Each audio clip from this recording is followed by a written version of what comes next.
When John McCain and Sarah Palin lost to Barack Obama and Joe Biden in the last election, thus began the greatest show on earth. You thought the election was interesting. That was nothing. What has been the most unpredictable, most fascinating thing in U.S. politics since the last election is watching the Republican Party reinvent itself after that loss. The always interesting dynamic between the Republican Party and the conservative movement has morphed this year to include the Tea Party protests in the streets, some of which were populist and some of which were sort of standard Republican pro-corporate organizing feats.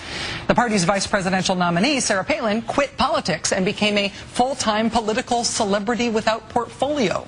The usually frosty relationship between establishment Republicans and the libertarian-ish Republicans got sort of forcibly warmed up when Ron Paul's presidential campaign honestly and earnestly energized huge numbers of young conservatives. As that movement did not just flash in the pan, but Dr. Paul's son became a Senate frontrunner in the home state of the Republican majority leader, Republicans were forced to get over their disdain and embarrassment with the Ron Paul folks and try to embrace them.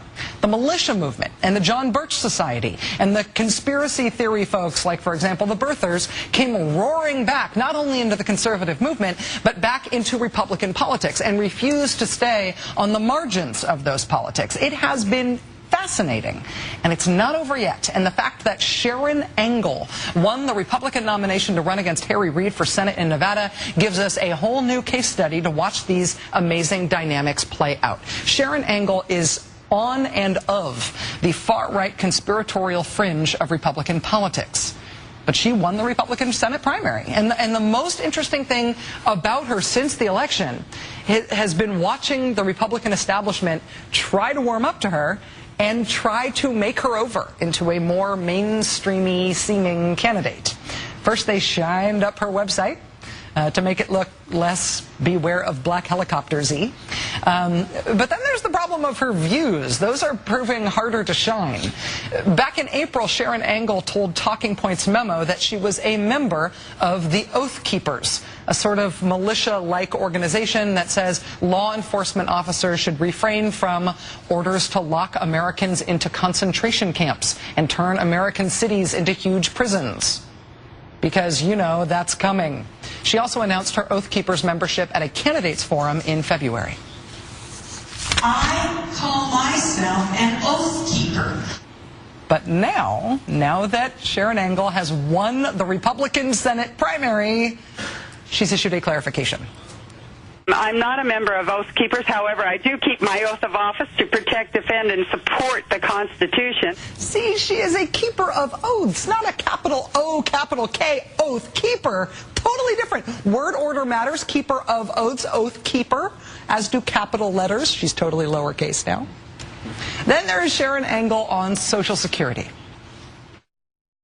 We need to phase Medicare and Social Security out.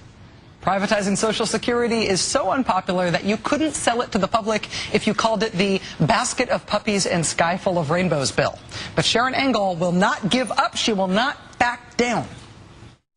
The idea of privatizing and getting out of Medicare and Social Security is not up for grabs. Not up for grabs until it becomes clear that the issue is so nuclear that even a very, very friendly Fox News morning show could not avoid it. Perhaps it's a misinformation or mischaracterization, but some have said that you are out to get rid of Social Security. That's not true, right? Please tell us that's not true. There's no way you can run for office like a Senate. You want to be a senator and be against one of the most successful social safety nets the world has ever known? Please tell us what we want to hear. What we need to do is personalize Social Security and Medicare so that the government can no longer rate it. Yes! Personalize Social Security.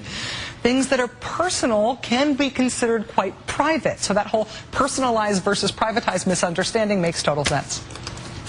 She is a keeper of oaths, not an oath keeper now. And when she said privatize Social Security before, she definitely meant personalize it, not privatize it, which is what she said. Having Sharon Engel run against Harry Reid is fascinating enough, but having the National Republican Party trying to pretend like it's not really that Sharon Engel who's running against Harry Reid is turning out to be a political science work of art. Joining us now is Chris Hayes, Washington editor of The Nation magazine. Chris, very nice to have you on the program, my friend. Nice to see you.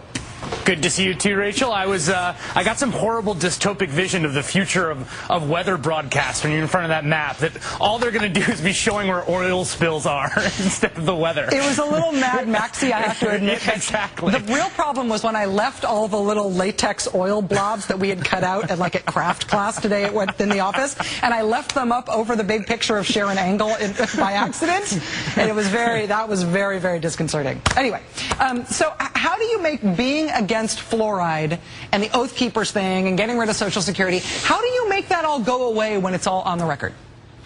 Well, you don't make it go away. So there's two strategies I think that they tend to use here. One is, and this is the real big lesson from Rand Paul, don't ever set foot anywhere near anyone but the most sympathetic conservative press. So I think that clearly is going to be the strategy going forward. And one of the things is that the conservative media machine is so massive, it's almost possible to run a whole campaign in which you more or less just operate in that bubble and relegate the rest of the press to sort of second-order reporting of the things you said. So there's no follow-up questions, anything like that. Then the other thing is just not to change the views, not to actually repudiate anything, just kind of sort of hedge on the language. And that's what you just pointed out to, right? Personalization versus privatization. I'm going to keep my oaths as opposed to being an oath keeper. But there's not going to be any repudiation. I think that's really important to note.